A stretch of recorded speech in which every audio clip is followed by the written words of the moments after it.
Hi, everybody. This is Congressman Mike Levin. Thanks, as always, for joining me. As you might know, March is Women's History Month, and I'm pleased to welcome one of the women who are making such a huge difference in our community, a true trailblazer, the mayor of the city of Oceanside, Esther Sanchez. Welcome, Esther. Great to have you here. Thank you, Congressman Levin. Thank you so much. This is truly an honor to be on here with you. The mayor is here to help answer some of your questions about the American Rescue Plan, including the direct funding provided in the package for cities like Oceanside to maintain essential services and keep frontline workers on the job. And since it's Women's History Month, we'll also discuss the importance of empowering women in government and politics. But before we dive into our discussion, I want to take a moment to share some brief information, as we always do, about where we are with the spread of COVID-19 across the country and in our communities. Our country has now surpassed 542,000 people who have tragically lost their lives from COVID-19. This continues to be a heartbreaking tragedy for our nation. California has confirmed over 3.6 million cases and over 57,000 deaths. And as we've said now for the past year, the best way we can get through this pandemic is to follow the steps that we know will help control community spread of COVID-19.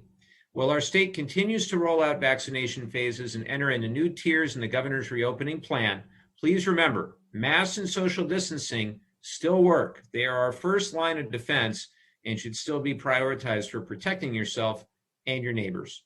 Of course, earlier this month, President Biden signed the American Rescue Plan into law, a comprehensive relief package that brings critical aid to our district.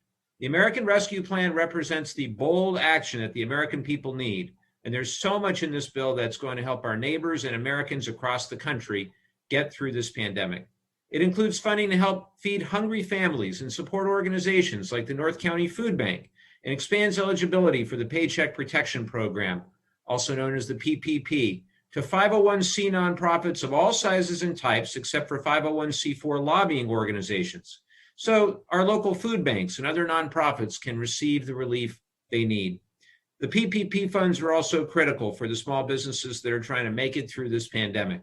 The bill includes an additional $7.25 billion in funding for PPP, and importantly, creates a restaurant revitalization fund with $28.6 billion for restaurants and bars with 20 or fewer locations that have been hit hard by the pandemic. This funding will help prevent more job losses, which is an issue that I've been particularly concerned with. And specifically, I've been concerned about job losses within our veteran community.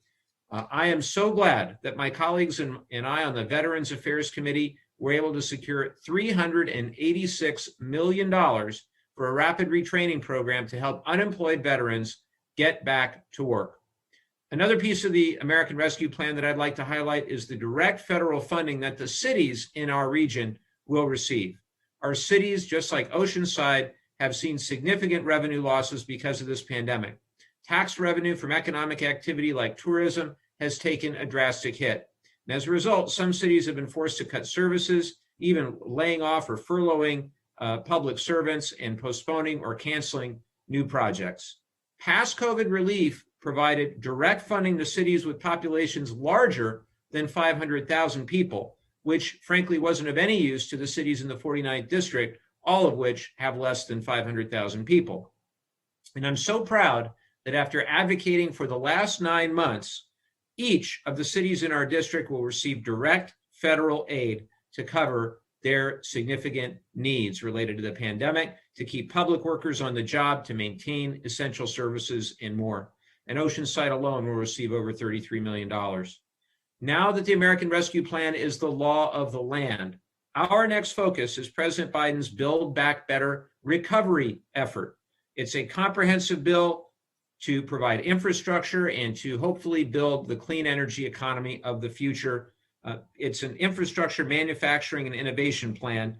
And my colleagues and I have been working very hard on this. There will be a lot more to come in the weeks ahead with regard to this legislation. One thing I can say is that the Build Back Better plan, in addition to fighting the climate crisis, will fortify and expand America's middle class, will help our country's infrastructure and manufacturing compete with the rest of the world.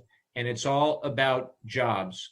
When President Biden talks about climate, he's talking about jobs. Finally, I want to update everybody on a couple other bills that we sent to the Senate for consideration this past week. You may know, if you've been paying attention to our town halls, or if you've had the opportunity to hear me share my story over the years, that I am the grandson of Mexican immigrants on my mom's side. And I was very proud to vote in support of the American Dream and Promise Act this past week and send it to the Senate for consideration. My mom's parents came to the United States from Mexico as young children. My mom likes to say they were the dreamers of their day, and I think they'd be proud of what we've done with the Dream and Promise Act. Also, the Farm Workforce Modernization Act, two landmark pieces of legislation which offer a path to a lawful permanent resident status for dreamers, and also an expanded visa program for farm workers to provide stability, predictability, and fairness. And it's all about balancing the need for security with the need for humanity. And I know that working with President Biden administration, we can get this done. I also voted in support of two critical pieces of legislation that support women, and it is Women's History Month, and it's a very opportune time for these pieces of legislation. One is to eliminate the time limit for ratification of the Equal Rights Amendment, also known as the ERA. And then the second was to reauthorize the Violence Against Women Act, also known as VAWA.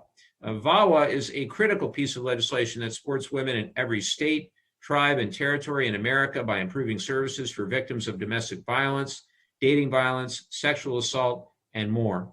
Congress will continue to fight for equality, for paycheck fairness, as an example. There are hearings going on this week. Women still making 82 cents on the dollar for the exact same job of their male counterparts. And it's equality regardless of gender, of age, of race, of sexual orientation, gender identity. And of course, these efforts with the ERA and VAWA, especially important during Women's History Month. It's 100 years since women earned the right to vote. But regardless, they continue to face injustices throughout our society. The wage gaps that I just talked about, discrimination, sexual harassment in the workplace. And I firmly believe that we've got to ratify the ERA. We've got to enshrine that equality in the Constitution of the United States. And I think a lot of Americans do not understand our Constitution does not explicitly ban discrimination based on gender. And it really is long past time for this to change. We obviously have our first woman in the White House as vice president in Kamala Harris, which is exciting. We've had so many amazing women that have been confirmed to secretary and cabinet positions in the administration. And women and girls all across the United States and around the world are watching as the glass ceiling is breaking right before our eyes. Representation and opportunity at the highest levels of leadership is absolutely critical for our country, but it starts right here at the local level, which is why I am so grateful to have a trailblazer in Mayor Esther Sanchez with us today. Esther has dedicated her life to public service, both as a public defender and a council member for 20 years, protecting people's civil rights, helping the homeless, and safeguarding the environment. She was, as we've mentioned, recently elected in a historic election to serve as the mayor of the great city of Oceanside. She's the first female mayor and the first Latina mayor in the history of North County's largest city. And I'm so incredibly grateful to have such a dedicated public servant in the mayor's seat, serving the great city of Oceanside. So with that, I will turn it over to our mayor for some opening remarks. It's great to see you. Thank you, Mike. Thank you so much. And it has been a year full of ups and downs, and we are so grateful to have you as our congressman here. You have done what no one else has ever been able to do for us at the local level, starting with fighting for the American Rescue Plan, and for the first time ever, a city like Oceanside getting funds to get us through this COVID time, and as well, and rebuild, basically begin the rebuilding that could include expansion of our economic base, which is what we really do need. First of all, I know a lot of people want to hear about what we're doing in Oceanside about our homeless. It's been in the papers, the front page, and traditionally Oceanside, or historically Oceanside, has actually dealt with our homeless issues on a regional basis. So traditionally Oceanside had been contracting out to facilities in Escondido and Vista and paying for those slots. Well, obviously in the last 4 years, we've seen an increase, and especially these past couple of years and during the COVID, it has really just become a huge problem with the jails being emptied, and decriminalization of drug laws did not also include, okay, what can we do to ensure that there is a smooth transition back into society, right? So pretty much we finally have a consensus on the city council. We are moving forward on a funding availability of $8 million to address homeless, as well as build affordable housing in Oceanside. I'm very, very excited about that. And in the interim, we are rolling out a voucher program that is a motel voucher program. Would be about 180 days. It could be longer, but what we're hoping is that, rather than spend much more on vouchers, we will actually have our shelter in place. There's also a shelter planned by Bread of Life that is working with a rescue mission here in Oceanside. So that voucher program would include wraparound services, and we are at this time contracting with a motel for a number of rooms. And that is going to be able to allow us to remove the encampments that have recently popped up. No, it is not anything that cities want to have, or encampments. It is, bottom line, it's very unsanitary, and we ought to be able to address our own homeless. So I'm very, really, really happy to be able to work with you, Mike, on some of our needs with that. Of course, we need social workers in the area, more social workers. We do need housing vouchers, and with these funds, and did I say how much? $33.4 million to Oceanside. And on top of that, money for our school districts. Oceanside Unified getting $30.8 million. And some of our students also go to Vista Unified, and Vista Unified, oh gosh, $46.7 million. So just really, really exciting times for us here in Oceanside, and a real time of hope that we can move not just back to where we were, but beyond. So that is what I'm really excited about, is that we have this vision together. Other things that are happening in Oceanside: public safety. One of the biggest concerns, because we are currently at 80%. We have had more calls because of COVID, and of course, some of our officers had to be quarantined, and then training programs have not been able to go through on as a normal thing. So that is going to the American Rescue Plan is going to help us out tremendously on that. There have been concerns about, a lot of calls having to do with the use of, or I should say the non-use of masks and social distancing. That was a big, huge call out to us, and the lack of enforcement. And, a city like ours would not be able to enforce it. So bottom line, I was really, really moving a message out to be, as a voluntary program, to care about not just, yourself and your health, but also that of your family and of your neighbors and your, extended family and the citizens of Oceanside. And plus, the sooner we get through this, the sooner we'll be able to open all our businesses back.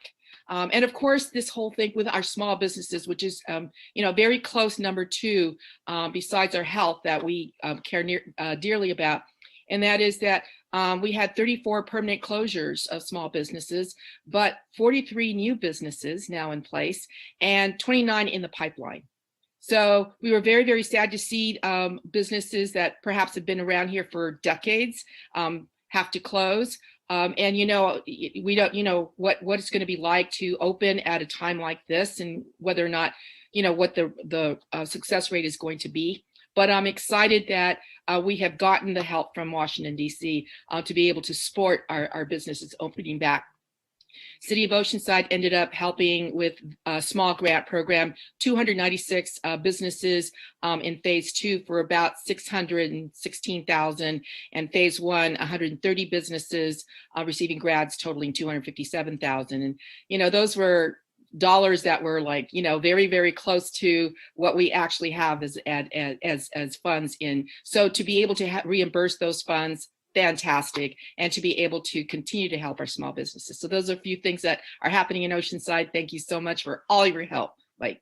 That's awesome. That is so great to hear, and just to know that you have hope and optimism and a light at the end of the tunnel for the city, for the residents, for the community. That is great news. And, you know, we're not totally out of the woods on the pandemic. Of course, we're still very much trying to make sure everybody gets vaccinated, and you know, always thinking about variants and so forth. But to see that light at the end of the tunnel for your city is a great thing. We have a bunch of questions from our constituents. Before we get to them, I have a few questions for you, Mayor, and you addressed some of this, but I wonder if you could elaborate a bit more on what you're hearing most from constituents in Oceanside about the challenges they're facing during the pandemic. I hear a lot from constituents, you know, they have issues with unemployment, small business assistance, vaccine availability, a number of other challenges, but I'm curious to know what you're hearing from your constituents the most. The biggest issues right now have to do with the availability of vaccines and getting online and trying to get through, you know, through online. I will let everyone know that if you're 65 and over, you can get in San Diego County, you can get an appointment dialing 211. That is a very special thing for our county. And also, we have been in Oceanside, one of our zip codes ended up qualifying for one of the worst hit. That's the 92058 zip code. And so bottom line is 40% more vaccines are being made available to those. It's based on the Healthy Places Index for the state. And so we were able to open a site closest to these neighborhoods. They can walk to the site. And believe it or not, I've just had my first dose, and I ended up going through, you know, and in the first half hour, nothing, you know, they want to send me to Ramona. And then then I dialed another couple of, not dialed, but online, another 2 hours later.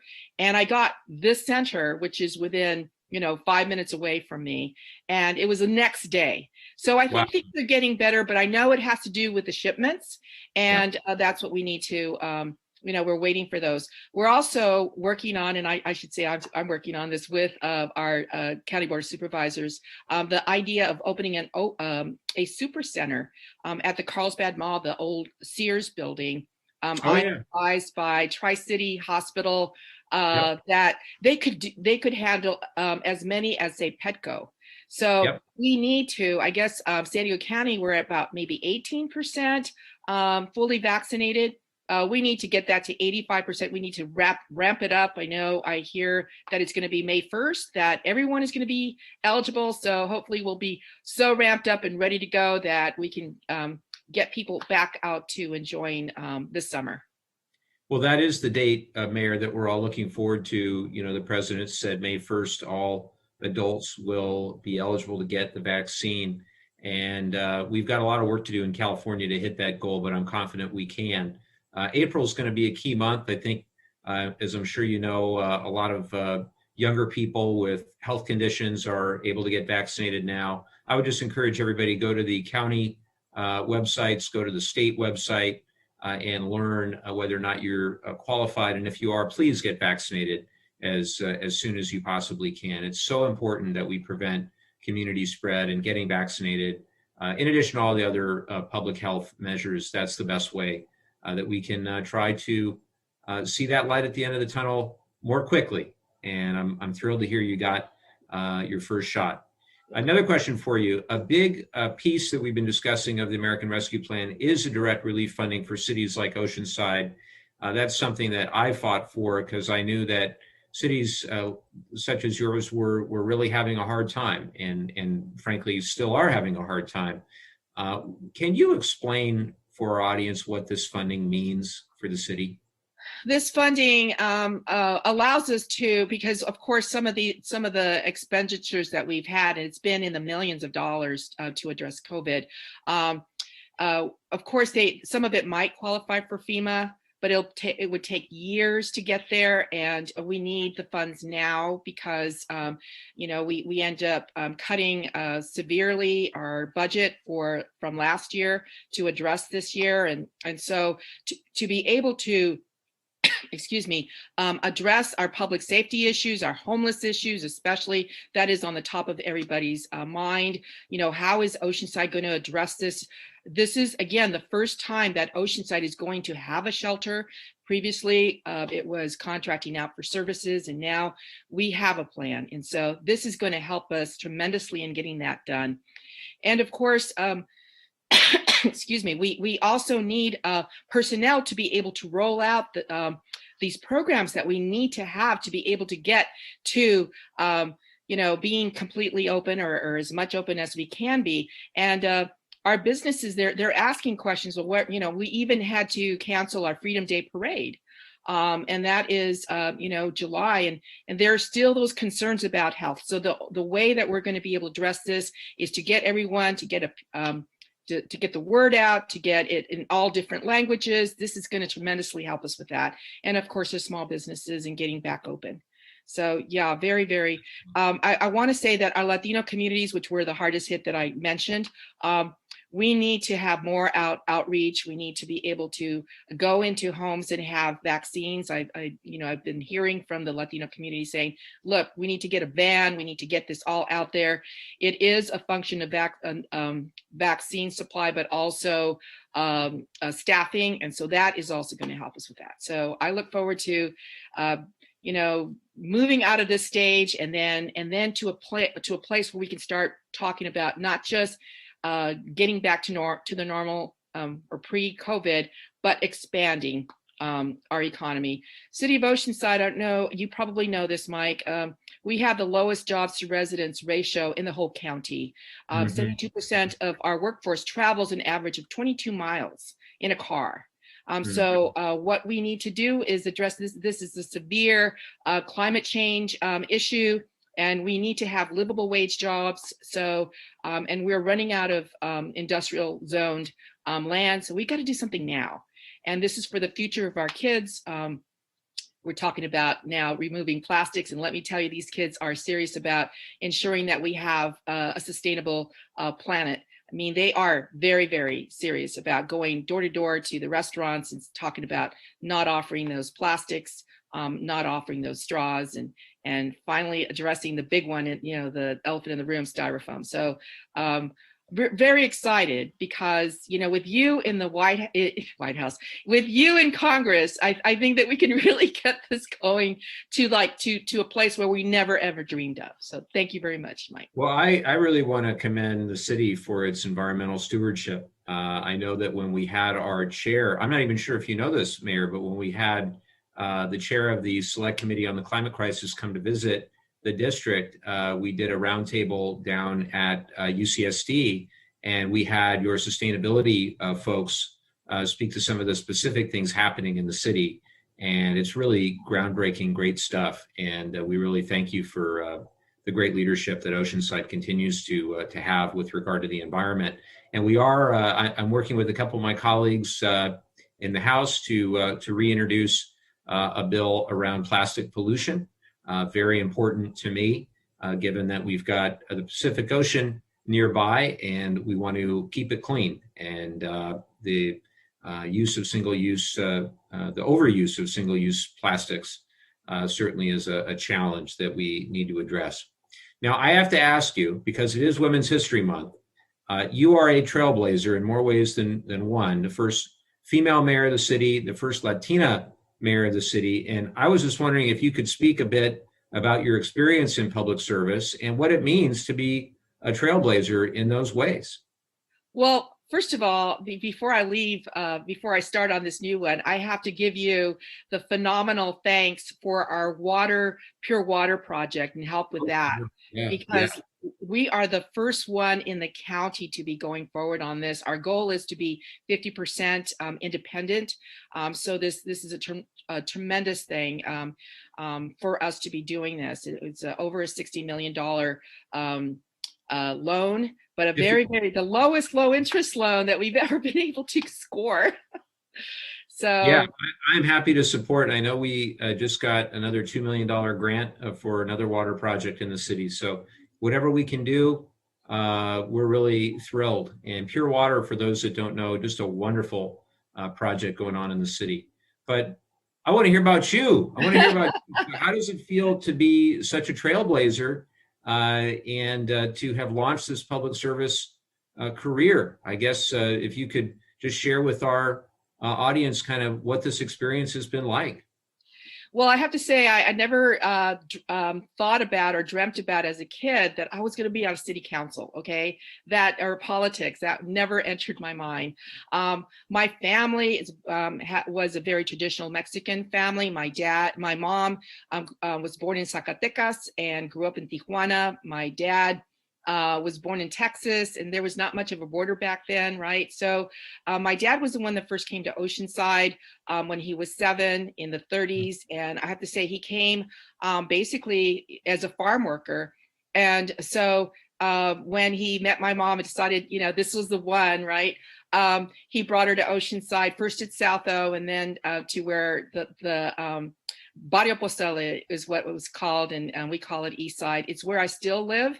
It is a Latino community, and for me, it's my parents always drilled into me the whole idea about helping others, and there was the first Latina councilwoman would knock on our door and say, "Hey, you need to go to City Hall and you need to talk about paving the dirt roads and getting lights and the park." I mean, all of these things. So I grew up with kind of like this oral history of what our parents had been able to do, even though they had no education. I was blessed to be able to go to Brown University and get a BA in urban studies, even though I still didn't, know what I was going to do with that.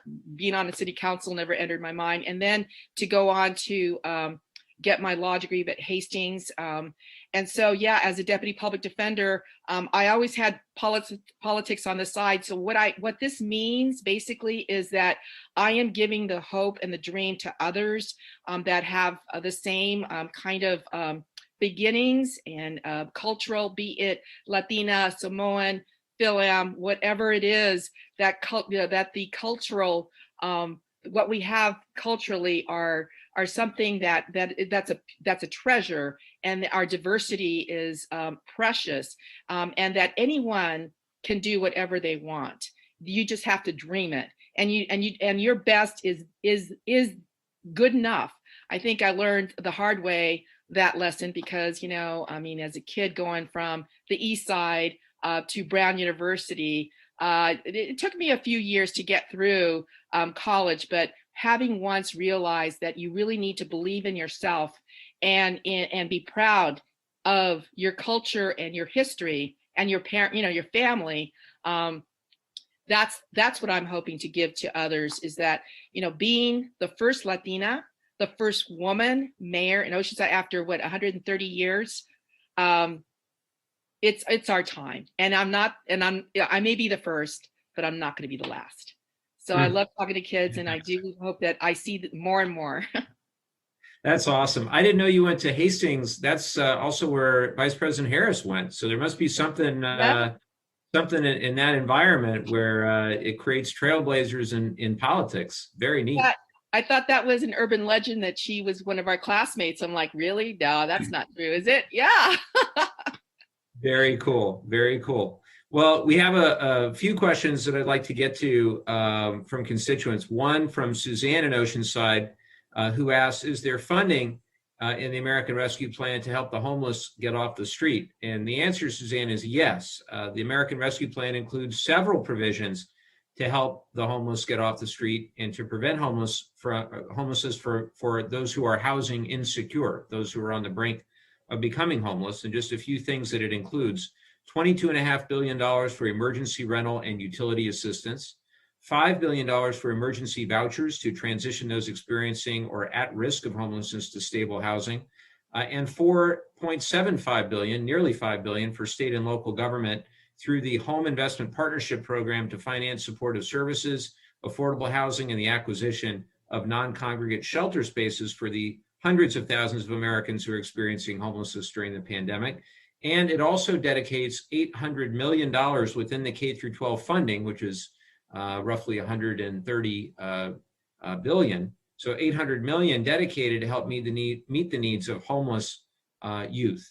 And I have to tell you one thing in particular I've been really proud of as chair of the Veterans Affairs Subcommittee on Economic Opportunity, the ability to use the American Rescue Plan as a vehicle to get funds for the VA and funds for the grant and per diem payments for veterans participating in VA homeless programs, to have access to telehealth. And then, of course, as I mentioned before, the nearly $400 million for rapid retraining. The American Rescue Plan really does deliver for our veterans too. Mayor, do you want to speak more to the work that you're doing in Oceanside, specifically around homelessness? Well, I think I've already outlined that, and what we are hoping is to, get to the point where we don't have encampments. Our biggest issue, of course, is the San Luis Rey riverbed, and so we are working together on issues like that, since at this time it's still the Army Corps that has control over the San Luis Rey River. I'm excited that we're talking about transferring control to the city of Oceanside, segment by segment.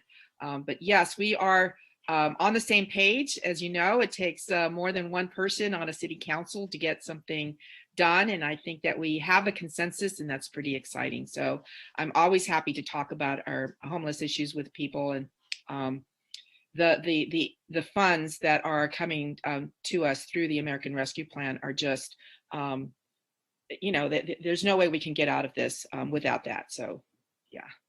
Thank you, Mayor. Richard in Carlsbad. Now he's in Carlsbad, but Mayor, you're going to have to. We're going to have to extend our Oceanside love for Carlsbad residents during this town hall. He asks, federal help with COVID is appreciated, but right now the challenge is getting a vaccine appointment. Everywhere I turn, the websites say no appointments are available, and we keep reading that there are vaccine shortages. Can a better way be found? Richard, I want you to hear loud and clear. I share your concerns, and what we have done at the federal level from the very beginning of this pandemic, since March of last year, is do all we could to first fund the vaccine development. And that was the very first bill that we did in the beginning of March of last year, is $8 billion for the development of the vaccine. We had this extraordinary success, both private and public sector, Pfizer, Moderna, so many others that are doing great work in this regard. A lot of the research done right here in San Diego County for messenger RNA and the other technologies that are being used. Truly breathtaking.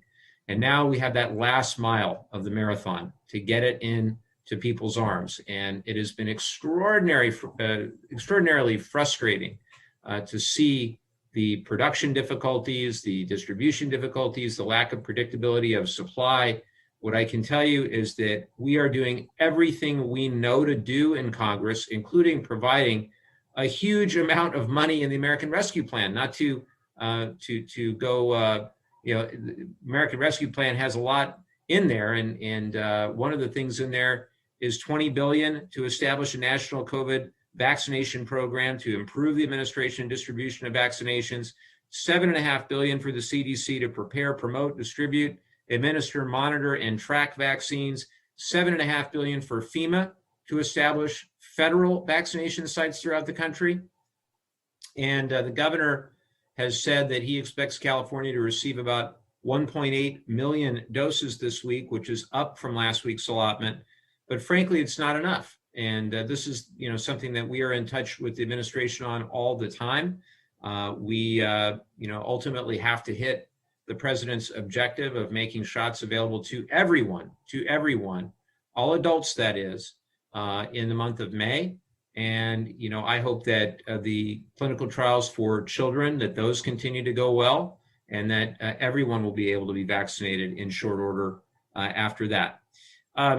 Mayor, do you want to, I know we spoke a bit about maybe another super site, but you want to speak generally about how vaccinations are going in Oceanside and sort of what you're seeing out there? Yes, thank you. We do have a new Scripps building off of Jefferson, and I actually waited outside for my brother to have his shot. So I did see the long line. So obviously call. I would suggest that you call your doctor's office, because we went through myscripts.org, and that's how he was able to get his. I ended up getting booted out into my turn. But the thing is, don't give up. Oh my gosh, don't give up. We also have CVS. I've heard people get through to CVS rather quickly. I will also let you know that if you end up getting a 2-dose, because it's a 2-dose or 1-dose, whatever they offer you, you should take. The 2-dose, I was able to get the 2-dose, and they sign you up for the 2nd dose right then and there. So that may also be a function, but obviously it's a supply thing, but we're also ramping up places where you can get your shot. So I think that knowing that it's going to be May, that we know we have to ramp it up. We will. What can we do right now is be sure that we will have the ability to handle so many people quickly. And that's what I think we can do. Absolutely. And, I must also add that the president said 100 million shots in 100 days, and he was able to do 100 million shots in 58 days, right, and exceed the goal. And I know that they won't stop. The team working with President Biden will not stop until everyone that wants a vaccine gets one. And it'll be a problem of proactively reaching those who are hesitant or reluctant or otherwise hard to reach, where supply will exceed demand. And that'll be a great day when that happens. It'll be incumbent on us with a new challenge of proactively going out into communities and making sure that people get vaccinated. And that's where things like, we talked about, having a van that goes around, or more mobile distribution of vaccines, and the 1-shot versus the 2-shot, perhaps making things easier. And then, of course, eventually we've got our children as well. And, the Moderna clinical trial for children, I know, has already begun. We are eagerly, my wife and I, as parents of 2 young children, are eagerly waiting for the results of the vaccination. I can tell you, of the trial, that is, and I can tell you our children are really excited to get the vaccine. So when can we get the vaccine? Why can only adults get the vaccine? I was never excited about getting shots as a kid, but our children are watching and paying attention, and that's a good thing. Next question. This is from Mike in Carlsbad, also Carlsbad. When will there be something to specifically help the live events industry? I own a small audio and visual company, and with the inability for people to gather, I have effectively been out of work for more than a year. Mike, not to sound like a broken record, but the American Rescue Plan has provisions in there for live entertainment venues. Specifically, there's a $1.25 billion shuttered venue operators grant program through the Small Business Administration that provides grants where live venue operators or promoters, theatrical producers, live performing arts organization operators, and more. And I hope that SBA will be opening the application process in April. That's what we've heard. But I would definitely recommend that you get in touch with our district office, and we'd be happy to walk you through that program. The American Rescue Plan also allows venue owners to apply for loans through the Paycheck Protection Program. That was created almost a year ago now, and we can help you through that process. And look, I think the best thing we can do to help support the live event industry is to do all we can to follow the basic health precautions, get our community back to normal as quickly as possible. The sooner we do that, the sooner we'll be able to get into the tiers that will allow for opening of live venues. And I know we're all eager, as soon as it's safe to do so, as soon as we've gotten vaccines in arms and things are safe, to get back to sporting events and concerts and all the rest. I know I certainly am. And hopefully we'll see that in Oceanside. Mayor, anything that you'd like to add about supporting local live entertainment venues in Oceanside? Well, no, unfortunately, we're still, some of our businesses are reluctant to do it without being able to control the situation. So, but I also wanted to add that another thing that we can do is address the misinformation about the vaccines so that we can ramp up to herd immunity, which would be like 85%. I think we're in San Diego, we're like 18, almost 20%. And so I'm fully vaccinated. That's the, if you have the one, also have the two. But there have been what everyone has been doing apparently is doing it via a Zoom or webinar. And I would suggest that we all support those businesses as we continue to find our way back or out of this so that we can again be able to enjoy outdoor entertainment. And indoor. Yeah, eventually indoor as well. Absolutely.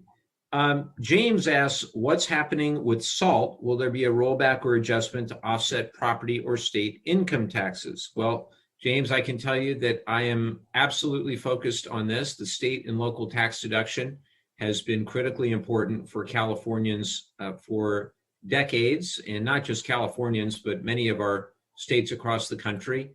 And look, we have higher state income taxes than many places, but the basic bargain has always been that we can deduct our state and local taxes from our federal tax bill. And in 2017, the prior administration, as part of the Tax Cuts Act, they put a cap of $10,000 on the state and local tax deduction. And that was devastating for families in our district and for up and down the state of California and other states as well. And one of the myths that I have heard in the course of campaigning for now 4 years is that, oh, that's only wealthy people that have to worry about that. Not true in California. We've got tens of thousands of people who are making less than $100,000 a year who were dramatically impacted by the state and local tax deduction being capped at $10,000. This hits the middle-class working families in our district. I am absolutely committed to doing everything I can to address it. And I can tell you that I've co-sponsored legislation. In the last Congress, we passed the legislation to eliminate the SALT cap. There are ways to do it that are ultimately revenue neutral. If you look at some other provisions in the Tax Cuts Act, the top marginal tax rate was decreased down from 39.6 to 37. If you increased it back up to 39.6, again, just the top rate, that would pay for the SALT cap being eliminated. Just the same, the corporate tax rate, all you'd have to do is, it went from 35 to 21. If you brought it back even a few percent, that would go a long way towards paying for it. So we're going to push.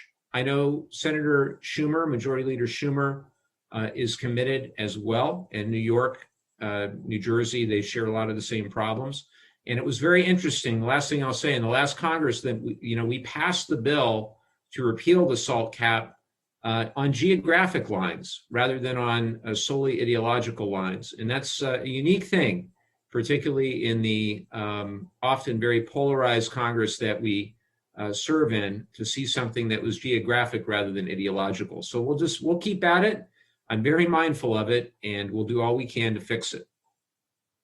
Susan in Vista asks, will community-based organizations like Boys and Girls Clubs have access to funding from California's federal elementary and secondary school emergency relief funding? Well, Susan, the answer is yes.